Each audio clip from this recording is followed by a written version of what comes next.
Monique Fitzbach a fondé les établissements Envers-Brunsley alors qu'elle était à l'emploi de la Centrale des syndicats du Québec. Mais Monique Fitzbach est surtout reconnue comme étant une des premières personnes au Québec à défendre avec autant de ferveur et d'acharnement l'importance de l'éducation au développement durable. La mission de la Fondation Monique Fitzbach, c'est de promouvoir l'éducation relative à l'environnement et à la santé dans un contexte de développement durable. Il est important, effectivement, d'éduquer nos enfants à l'environnement et au développement durable. D'abord parce que ce sont nos citoyens de demain, évidemment. En 2016, ils doivent être conscients de l'impact qu'ils ont à jouer dans l'écologie, dans l'environnement, dans le maintien de nos ressources aussi. L'environnement, c'est ni plus ni moins que notre milieu de vie et il faut s'en préoccuper. La Fondation va développer des outils pédagogiques qui vont porter sur différentes thématiques environnementales, comme le fleuve Saint-Laurent, comme les changements climatiques, la nature, les transports collectifs, les transports actifs, l'importance de s'engager aussi pour changer la société. Alors, si je donne un exemple, je vais prendre le dossier du fleuve Saint-Laurent. On a développé en 2011 une trousse pédagogique qui est utilisée en classe par les professeurs en classe. Et les jeunes donc apprennent différentes notions, différentes connaissances sur le fleuve Saint-Laurent.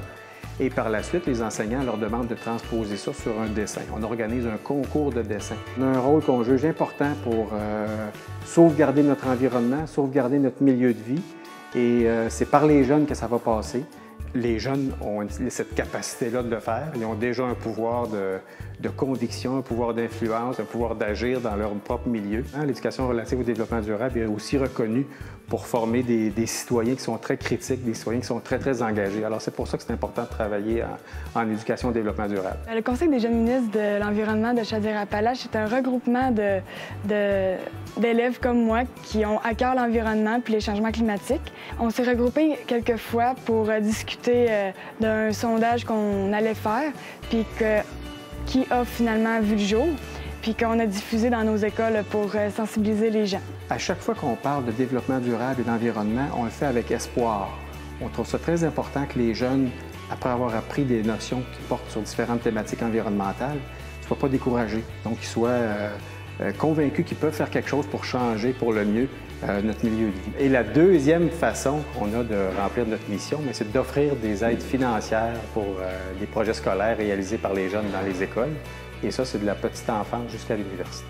Mais c'est sûr qu'un projet comme celui-là, ça prend un montant de départ pour pouvoir lever tout ça puis être garant du résultat, parce qu'on ne peut pas annoncer qu'on va créer un jardin si on n'a pas des ressources disponibles pour le faire. Donc, ça permet de lancer le projet puis d'assurer un point de départ. Je me sens vraiment davantage motivée parce que ça m'a permis de voir que, justement, la Terre avait vraiment besoin de nous. C'est en s'impliquant qu'on voit vraiment la vraie nature des choses puis qu'on peut, par la suite, faire une différence.